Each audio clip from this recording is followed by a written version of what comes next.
All right. Welcome to week 11 of releasing resistance to receiving prosperity. And yeah, that's a mouthful. But you know what? Each one of those words holds weight and holds the truth and is in itself a transmission.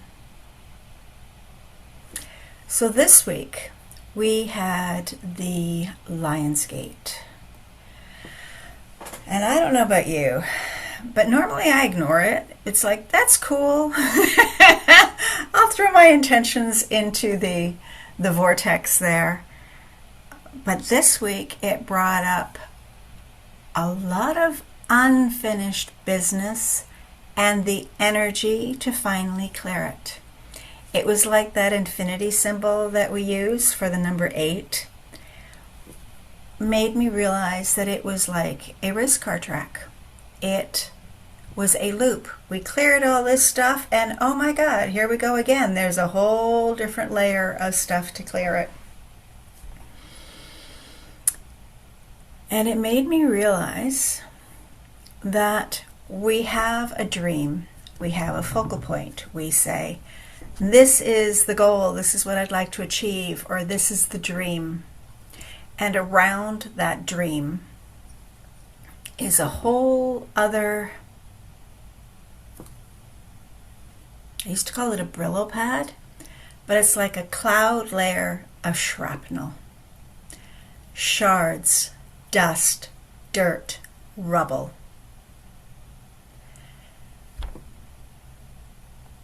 And what's inside of that rubble, that shrapnel,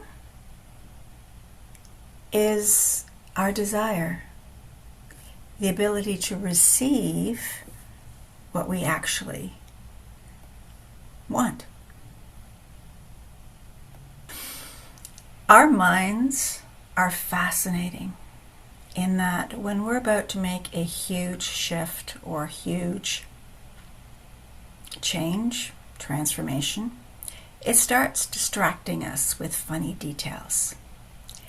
Last week, we were moving through, more deliberately than before, into receiving. Not earning, not pushing, not proving, not doing more things so that we can finally deserve rest, but actually receiving, feeling safe enough that we could take on more, and not more duties or more jobs or more stress, just being able to expand out and to receive.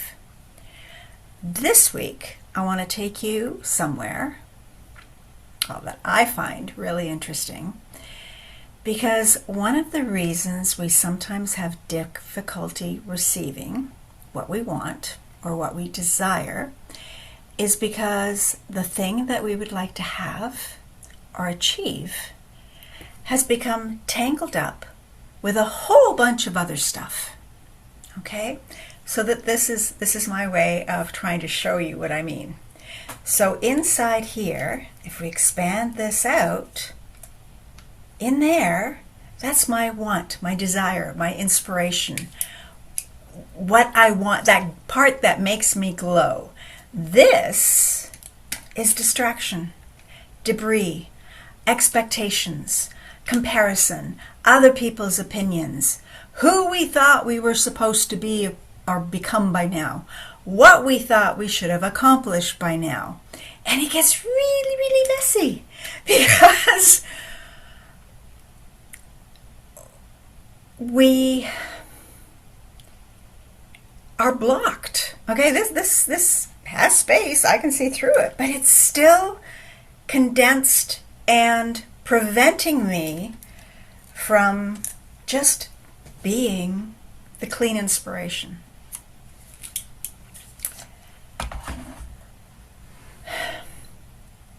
When we want or try to prove somebody wrong, or that we've done wrong, or we want to prove ourselves right, is that pride? when we want something because everybody else around us seems to have it. More money, the nice car, the beautiful home, the cleaning lady, I don't know, whatever it is that we see around us. I mean, this is what movies are for, to show us what we don't have and make us really dissatisfied with the life that we're living.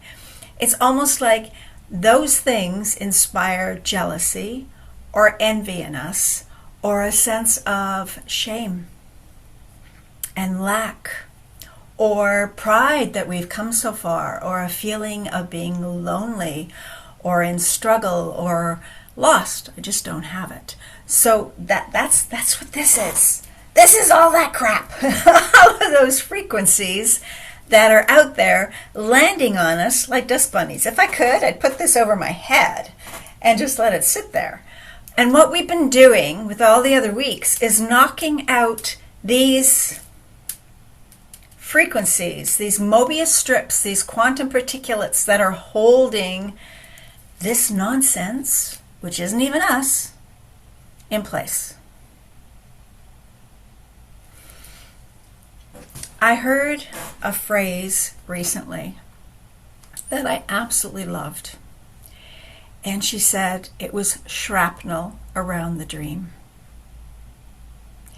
A lot of times when we sign up for a training, a course, more education, read a book, buy an item that's supposed to massage our neck or something, we believe that getting it will prove that we're pain-free or successful or lovable or worthy or just enough.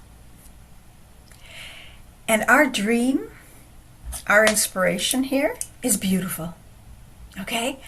But somewhere along the way, all this crap landed around it.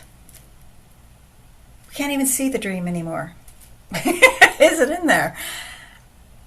Today, I want to see if we can separate the shrapnel from the dream. Not to get rid of our dream, not to make ourselves want less, but the opposite. We're going to see if we can find the clean dream, the clear goal, underneath everything we've attached to it. So this week is still about receiving, because it always will be, but it's cleaning out the debris that's there. And next week we're going to talk about how to actually word our goals to see if they are our goals or goals that have been given to us by society or parents or teachers or managers or whatever.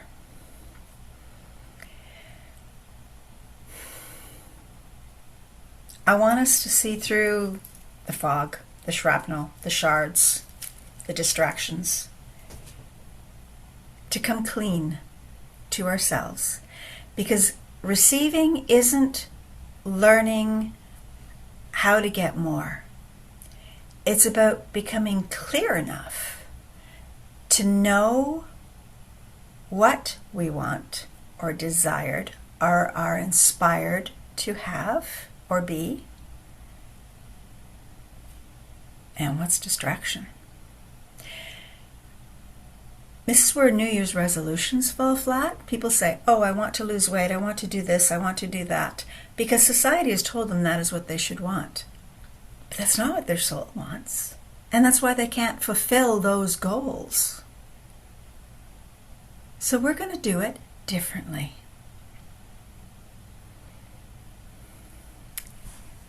So who have you been becoming? What do you call yourself? I know there are times we think, oh, I failed, I'm a loser, whatever, but there are also times we have a dream and we're walking towards it.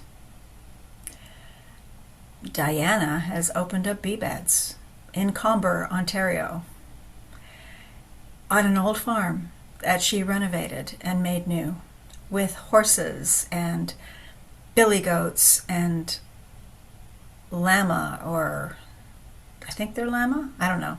They're not camels. They're something. And has a petting zoo there that nobody else encouraged her to create, but it was part of her vision, and it's bringing people to her. And it's helping people calm down their PTSD. She never went out there to be a therapist. She just has this farm, and she wanted the farm to contribute something. And this is how God inspired her. Shalina taught women pelvic floor exercises and has a whole different training and course on how to help us be at home in our own bodies. My inspiration after a childhood of being sick was to feel at home in my own body. I did it differently.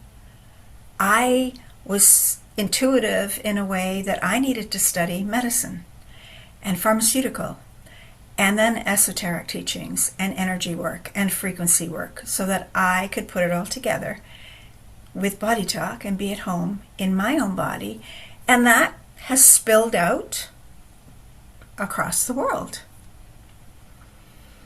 Who is it you wanted to be as a child? A fireman, a teacher, a nurse, a policeman, what else?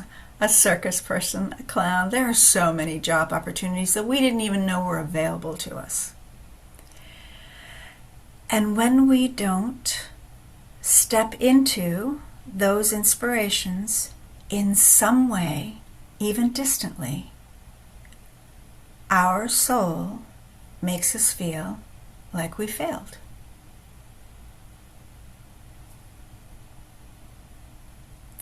It makes us feel like we're not prosperous. It makes us feel like we're not loved. It makes us feel like we're not abundant. It makes us feel like we're not safe. Now, isn't that an interesting Brillo pad? Prosperity isn't only something that we acquire.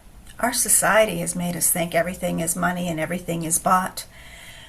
But the carpenter, when they work with wood, and they feel the wood, and they work with the grain, they allow that wood to turn into an amazing piece of furniture. And they take amazing satisfaction in that.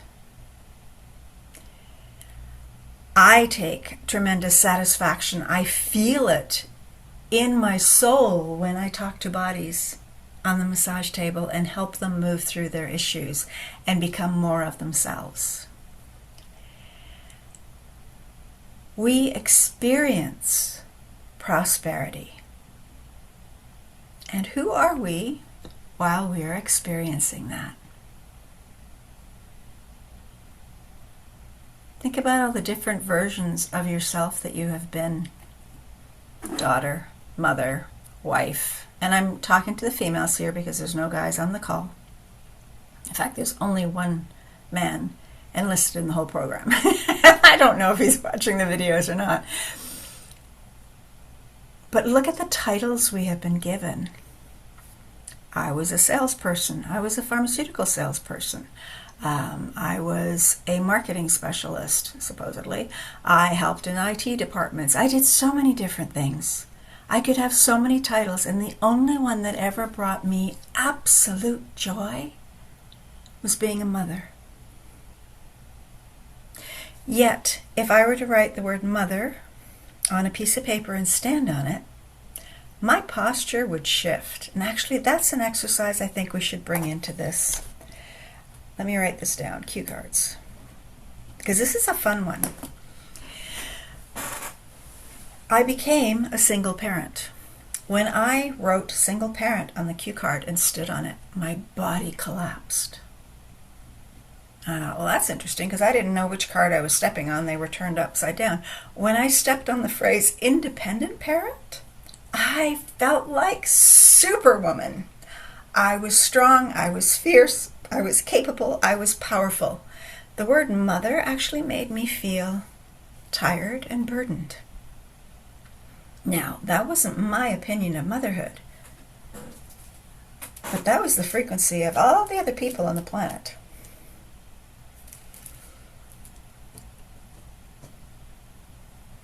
So I just want you to start playing with some ideas here. let your mind work with your body. Hand on your heart, hand on your belly.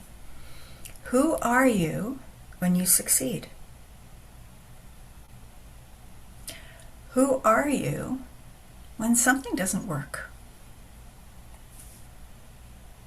Who are you with money?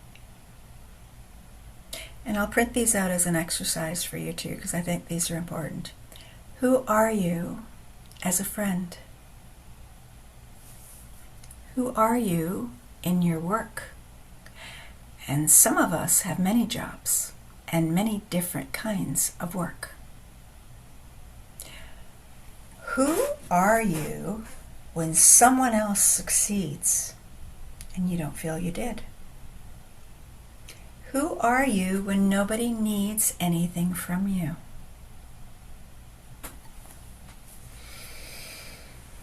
Who are you when life is going beautifully?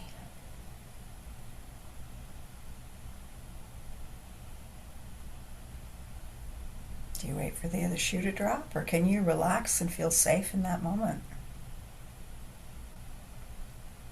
And who would you love to be in those moments?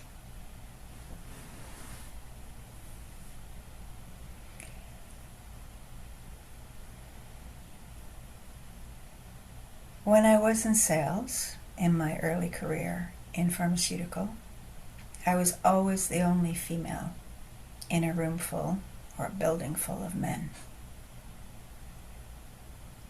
I would wear men's cologne, and I wore a lot of pigskin suits, so leather suits, because I needed armor. I didn't want them to hit on me constantly. I wanted to be one of the boys and looked at for my intelligence and my abilities. And when I won company trophies, I didn't win them because I went after them. I won them because of my integrity with my clients. And believe it or not, I was so resented. What I wanted in those moments was to be able to celebrate my own success without apologizing for it. It got down to the point that when people were asking me, what did I do? Did I sleep with somebody, or, did I give them a blowjob or whatever to get the sale? I looked them straight in the eye and I said, I didn't take them for martini lunches or go play golf every Friday afternoon. I met them in their office Friday afternoons and strategized business with them. I was tired and fed up.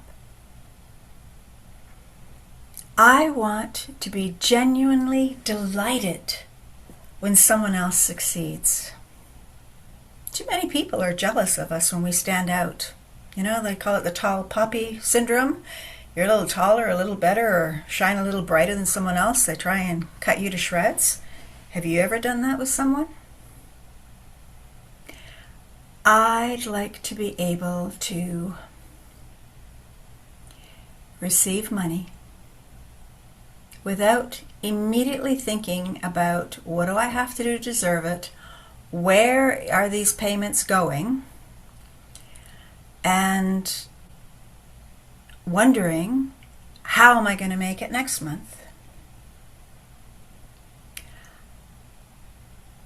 There was a time that all I wanted was to be able to receive a compliment without deflecting it. I had been taught to deflect compliments in my childhood, in my teen years, in my young adult years.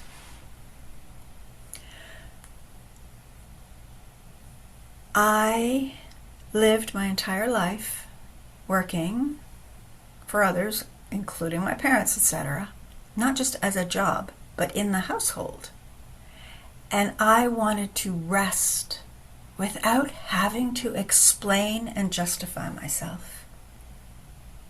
Do you ever feel that way? You're in pain, you're tired, you're sore, you just need to recharge, and nobody wants you to? I have many clients who come in here and they want to be someone who just trusts themselves. I'm very lucky in a way. I never had other people to rely on. So I have a very strong sense of trust in myself. Maybe you want to be someone who doesn't have to prove anything. Or how about someone who can simply say, this is who I am becoming.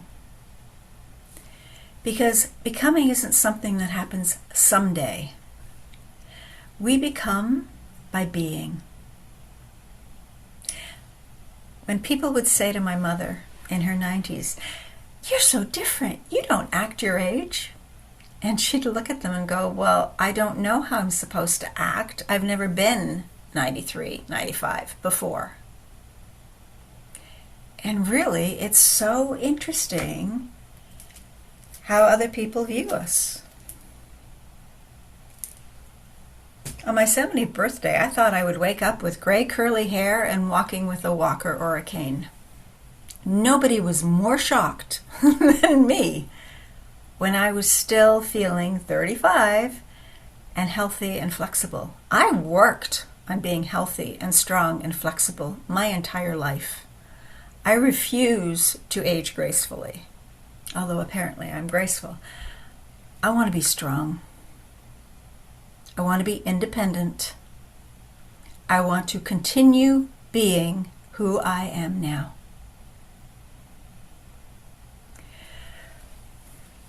Some people feel that they need to become more patient. Well, the way we become patient is by practicing more patience. We become generous by being generous. We become receptive by receiving. So start to notice where you're going, "No, I don't need help, thank you. No, I can do that myself. Oh, I'll open my own door. Oh, I don't need help. Oh, thank you. This whole thing? No." Allow yourself to start noticing when you are not allowing yourself to receive energy from other people, compliments from other people, money from other people. We become the person we imagine, who we can grow into, one tiny choice at a time. So for today, I would like to know, who are you ready to be? And if that helps, write down your goals. Write down what you'd like to accomplish. I can't do all of that for you in an hour session with a meditation, but I can plant the seeds for you to get to know yourself. And what I have always found,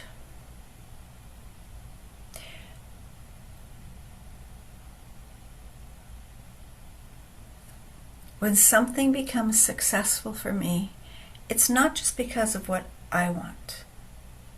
It's for what I do through a different filter.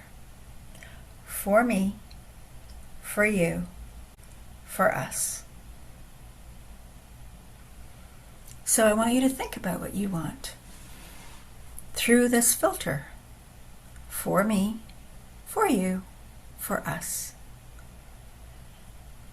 And I don't just mean me. I want you to say, for me. And look around you. For you. It could be your clients, could be your family, could be society, your community. For us, for all of us. In our community, on this planet, all human beings. There are things that we desire that benefit us personally. Of course there are. And there are things that we desire because they benefit someone else. Our kids, our parents, our siblings, our clients, our neighbors. And there are beautiful desires where everybody gets to win. And this is what I want you to notice. Does your dream require someone else to lose in order for you to succeed or win? We were raised on competition. Running a race. I won, Johnny lost. Really? What if we all work together? What if we stop the nonsense competition? Do you need to be better than somebody else? Do you need someone else to regret underestimating me?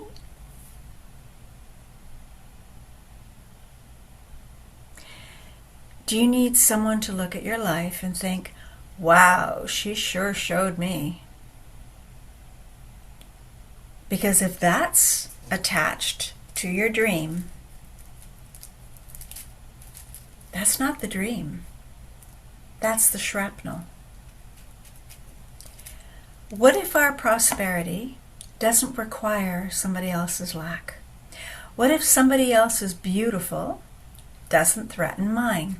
I had one client, she came in. Her unconscious desire was to be the most beautiful woman in every room that she walked into. Well, did that mean that all the other beautiful women in that room were no longer beautiful or had to be ugly?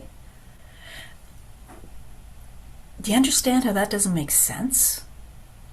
How about I walk into a room and I am just beautifully me? We don't need someone else to lack. We don't need someone else's beautiful life to threaten or demean ours. There is room for all of our dreams. We are co-creators. So what if receiving could feel that safe? It's win-win. It's actually with the three of us, you, me, and us. It's win-win-win. When we bring meditation in, where'd that come from? When we bring compassion into our creation, that's when it blows up and gets brighter and succeeds. And maybe, I guess, unconsciously, meditation is the way I do that. I make it glow brighter. I make it glow bigger. I take out the shrapnel and the crap. I work with energetic hygiene to clean out my dreams, my inspirations, my desires. When I look back 30 years ago and literally was laid off from 3 jobs in 1 year, I had no choice but to then open up my Reiki practice, even though nobody on the planet had heard of Reiki, in order to create an income for my kids. I wouldn't have done that if those doors hadn't been closed to me. I asked God, what do I do now? Open up your Reiki business. You want me to do what? How do I do that? And all the I can't stories that I heard from my closest family members, I had to stop listening to, or I would never have done it.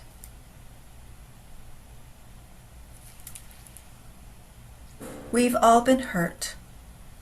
We've all been misunderstood. We have all been judged and criticized.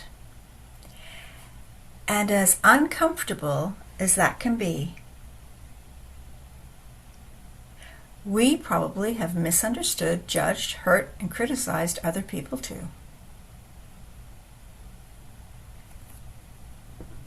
My dreams aren't your dreams. Your inspirations aren't my inspirations. Your visions, your patents, your ideas, they will not be understood by everybody. But I truly believe that we get them because God, the universe, our higher self, our soul, gives them to us and says, this is what you signed up for. And even if that dream or inspiration doesn't succeed financially, monetarily, or whatever, The person we become while we are going through that process is who we are supposed to become. And we're not going to solve that all today. We don't have to forgive every person who ever hurt us. But if you know Ho'oponopono or QCP or NLP or any of these tools, use them. And if you can't use them, book a session. We can work on that. But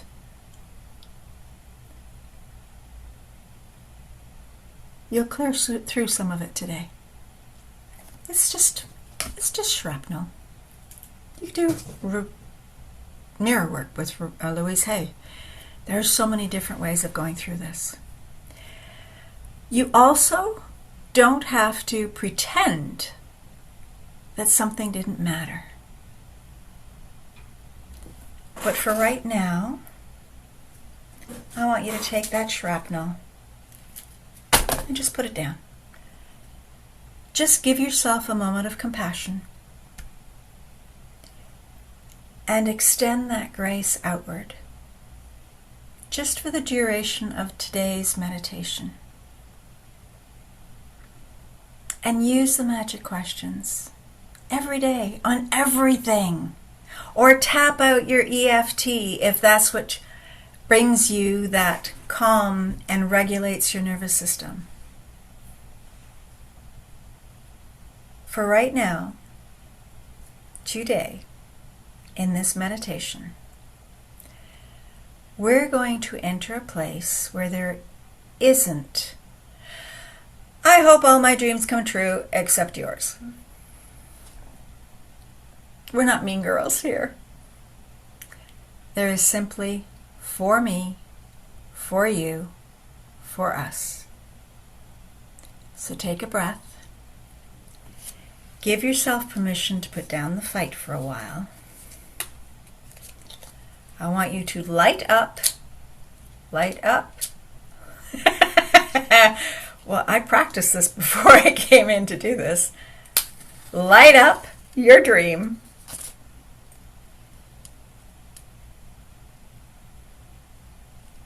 There we go. Blow away the shrapnel.